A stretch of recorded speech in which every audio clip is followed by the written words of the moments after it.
Giardiasis is an waterborne diarrheal disease.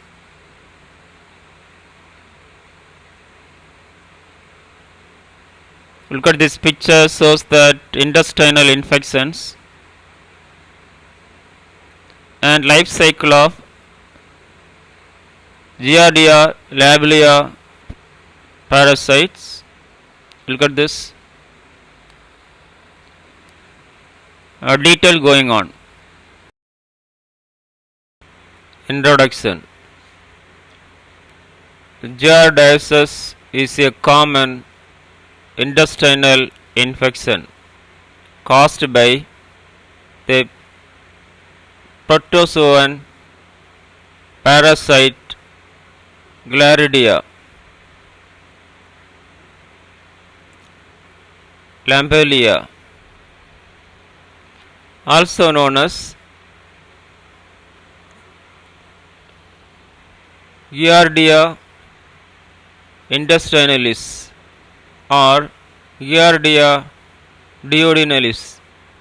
It affects both human and animals and is one of the most prevalent causes of waterborne diarrheal disease worldwide.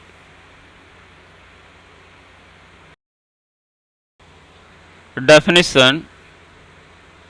Giardiasis is defined as it is a parasitic infection caused by Giardia labelia, typically spread through contaminated water, food, or direct contact with infected individuals. It often leads to symptoms like diarrhea, abdominal cramps, and fatigue, though some cases can be asymptomatic. Types. 1. Acute Giardiasis, a short-term condition presenting with diarrhea, abdominal pain, and other gastrointestinal symptoms. 2. Chronic Giardiasis, a prolonged infection that can cause persistent symptoms, malabsorption, and weight loss. 3. Asymptomatic carrier state, individuals harbor the parasite without showing symptoms but can still transmit the infection. Causes. Giardiasis is caused by Giardia labelia, a microscopic parasite that exists in two forms. 1. Cyst form, infectious and resistant to environmental conditions. 2. Trophocyte form, active and multiplies within the host intestines. Transmission. 1. Ingestion of Giardiasis through contaminated water or food. 2. Direct contact with an infected person or animal. 3. Facial oral transmission is setting with poor hygiene such as daycare centers.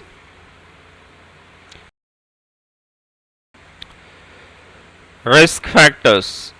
1. Drinking untreated or contaminated water, example from lakes, river, or poorly treated municipal systems. 2. Traveling to or living in area with poor sanitation. 3. Close contact with infected individuals, example in daycare or healthcare settings. 4. Consumption of raw or improperly washed food. 5. Weakened immune systems or malnutrition. Complications. 1. Dehydration due to diarrhea. 2. Nutrient malabsorption leading to weight loss and growth delays in children. 3. Secondary lactose intolerance. 4. Persistent gastrointestinal discomfort. 5. Rarely complications in immunocompromised individuals. Pathophysiology. The Giardiasis are ingested and reach the small intestine where they transform into pathophysiotis. This attached to the intestinal mucosa, interfering with nutrient absorption and damaging the gut epithelium. This results in symptoms such as diarrhea and malabsorption. Pathophysiology. Pathophysiology of Giardiasis. Step by step process. 1. Incision of Giardiasis. The infection begins when Giardiasis are incised through contaminated water, food, direct contact with the infected faces. The cyst form is resistant to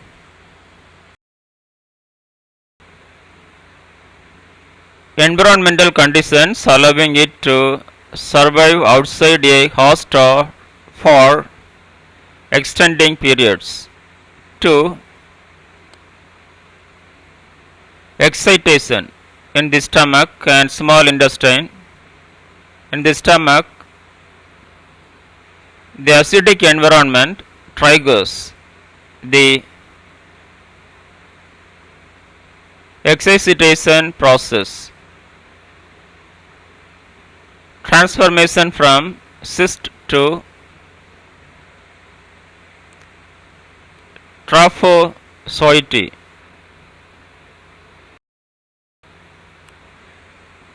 As the cyst passes into duodenum,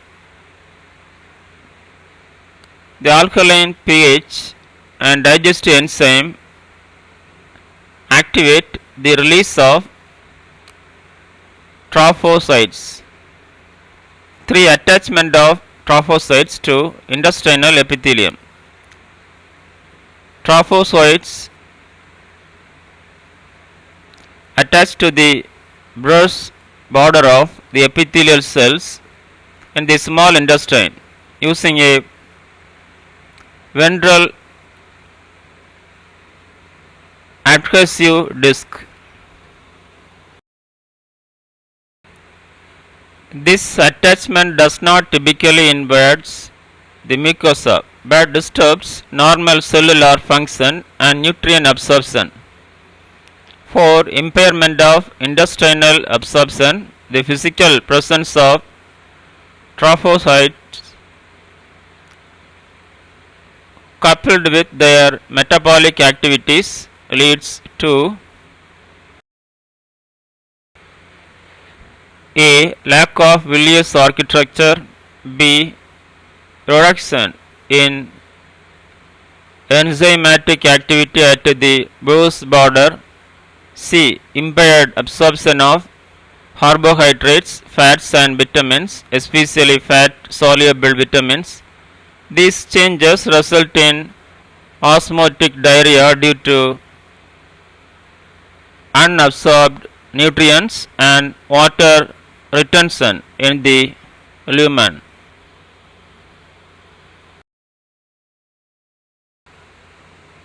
Five, disruption of the gut microbiome.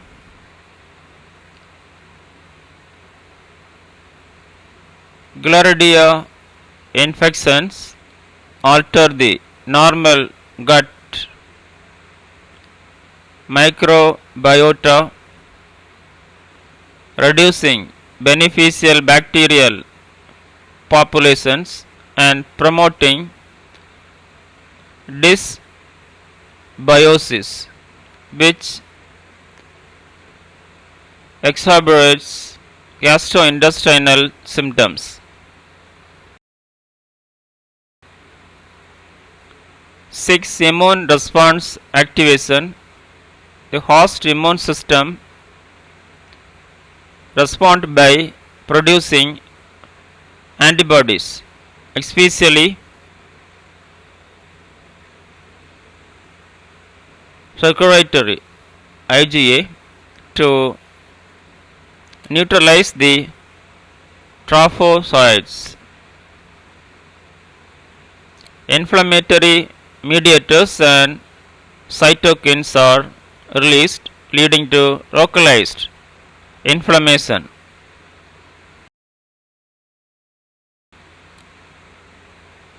In severe cases, the immune response may further damage the intestinal mucosa, worsening malabsorption and symptoms.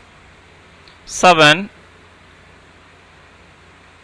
Encystration and vessel seeding.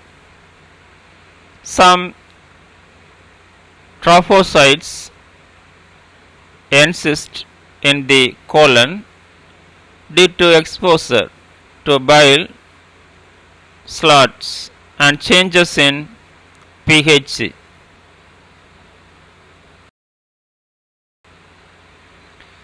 The cysts are then extracted in phases, ready to infect a new host, completing the life cycle.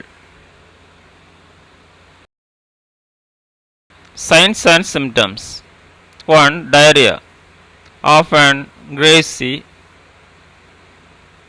full smelling and non-bloody. 2. Abdominal cramps and bloating.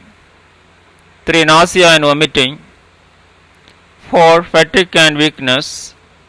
5. Weight loss and malnutrition in chronic cases. Diagnosis. 1. Stool examination, microscopic identification of cysts or trophocytes. 2. Stool antigen tests detect Giardia antigens with high sensitivity.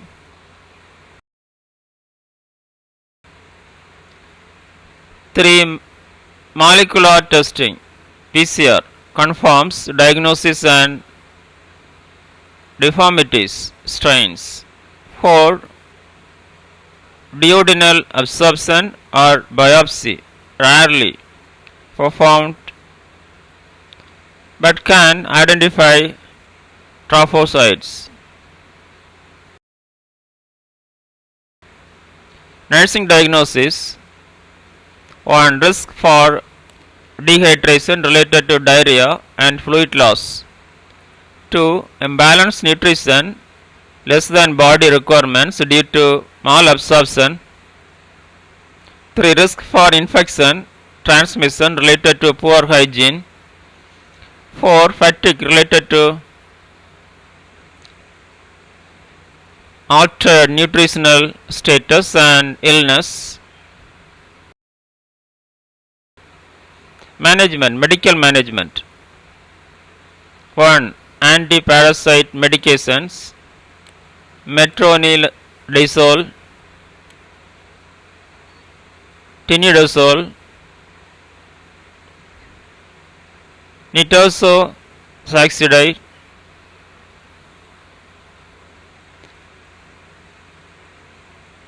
rehydration therapy to replace fluids and electrolytes, nutritional support to address malabsorption and deficiencies, nursing management. 1. Monitor hydration status and encourage fluid intake. To educate patients on hygiene practices to prevent reinfection. 3. Provide nutrient-rich diet and address lactose intolerance if present. 4. Administer prescribed medications and monitor for side effects.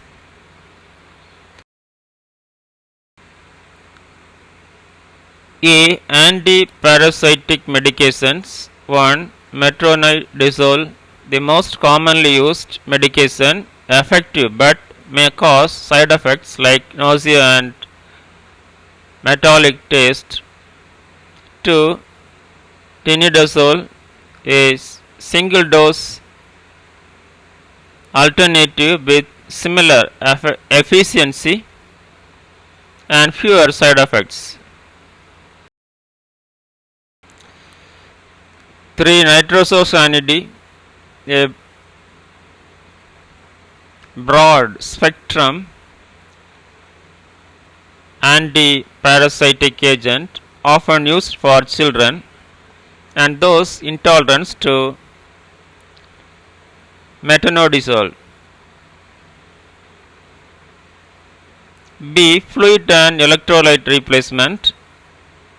Rehydration therapy is essential, especially in case of severe diarrhea, to prevent dehydration and restore electrolyte balance.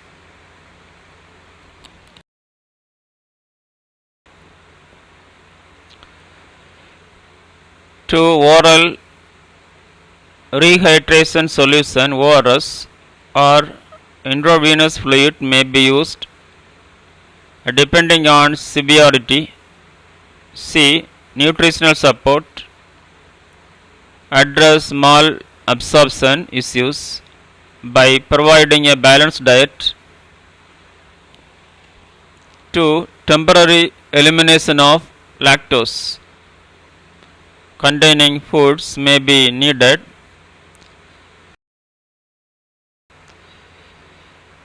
If secondary lactose intolerance occur. D. Probiotics like lactobacillus may help restore the gut microbiota, alleviate symptoms, though evidence is limited.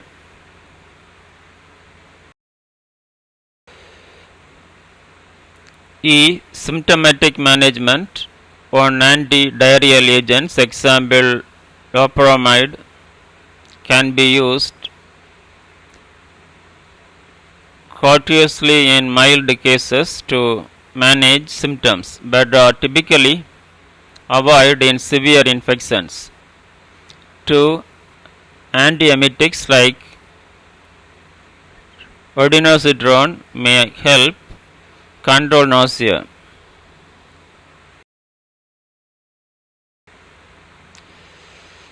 Note: treatment should be tailored based on the patient's age, immune status, and symptom severity. In asymptomatic cases, treatment is usually recommended to prevent transmission. Psychosocial medicine. 1. Address stigma associated with parasitic infections, to support patients experiencing fatigue or malnutrition. 3. Educate families and communities about prevention measures. Prevention: 1. Use safe drinking water, boil, filter, treat if necessary. 2. Practice good hand hygiene, especially after using the restroom or handling animals. 3. Wash fruits and vegetables thoroughly before consumption. 4. Avoid swallowing water during recreational activities like swimming. In conclusion, Giardiasis is a preventable and treatable infection. With timely diagnosis, effective treatment, and adherence to preventive measures, individuals can recover fully and avoid complications. Awareness, education, and improved sanitation play crucial role in controlling the spread of this infection. Thank you. Have a nice day.